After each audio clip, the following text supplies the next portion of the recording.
Everybody, I'm getting ready to change the gear oil in my 2010 Tundra today. I'm going to change the front diff, the rear diff, and the transfer case.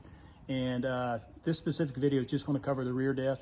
Now, for the amount of oil you need 70, well, the owner's manual calls out 75W-85 oil, GL5 rated.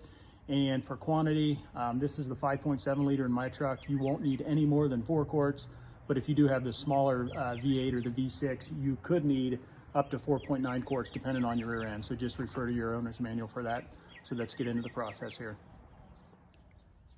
Okay, so for gear oil, now since I'm going to be changing over 7 quarts of oil today, I bought gallon-sized jugs, and I actually bought 75W-90. For the differentials, the owner's manual does call for 75W-85, but actually I've heard this might even be better, a little bit heavier oil when you're pulling heavy loads, and we pull quite a heavy boat. So anyhow, I'm going with the 75W-90.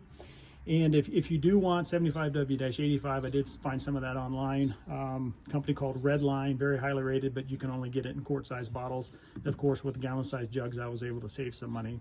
Bought a fluid transfer pump, and of course, you're going to need some new crush rings. So I bought this kit that will work for both differentials and the transfer case. It's always confusing when you're looking for these type of kits online, but this one was highly rated, and some of the comments says it does work well for the Tundras. I'll put a link to this below. Actually, I'll put a link to all these below. And just a couple more comments. Before you do this, gear oil is very thick, so you should run your truck for a little bit to warm it up so it flows a little bit better. And if you've never messed with gear oil, I would highly suggest you do this outside. Gear oil has a very pungent odor, and even if you don't spill any on the floor, it seems to linger in the garage for quite a while. So anyhow, I'm going to do this out here in the driveway. It's not too windy today, so hopefully I don't have to worry about it blowing around. All right, so in the rear diff, you'll find two bolts here. This is the fill plug, and this is the drain plug. The one I'm going to remove first is the fill plug, and basically that's for 2 reasons. With this one out, it'll allow it to drain and vent better, and also you don't want to get this one out, drain all your fluid, and then figure out you can't get this one out. 24 millimeter socket.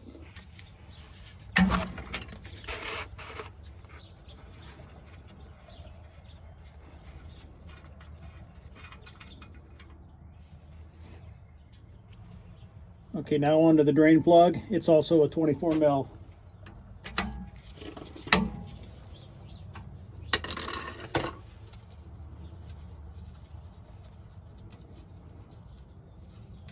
This one has a magnet on it.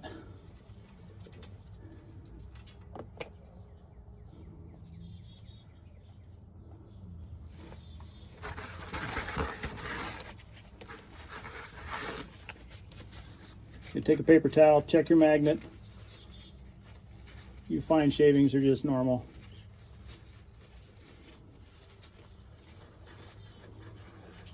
You're going to want to let this drain for quite a while.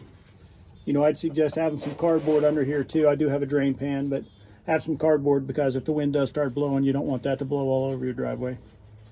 All right, I'm pretty much drained out there. I'm going to put the drain plug back in. Now, the crush washer that came off of the drain plug, it looked like that, so make sure you get the right one from the kit. And also be aware of the orientation when you put it back on. So, new crush ring.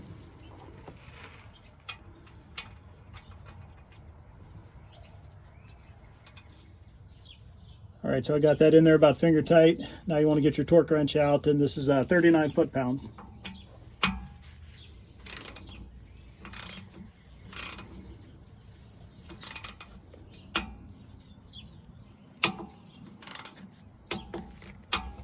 All right, another thing, the crush washer was actually stuck on here, the old one, so I took a little flat blade screwdriver and popped it off.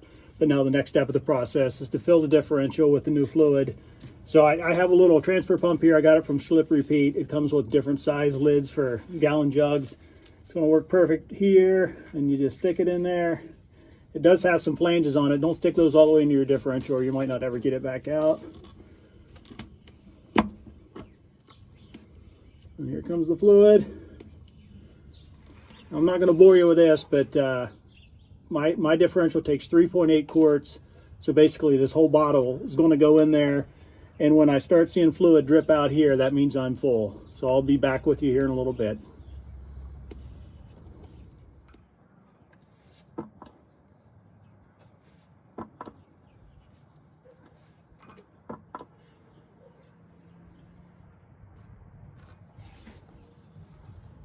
I'd say I'm full. Okay, now it's time to just reinstall the fill plug. Of course, put your new crush ring on. Make sure things are cleaned up good around the lip here.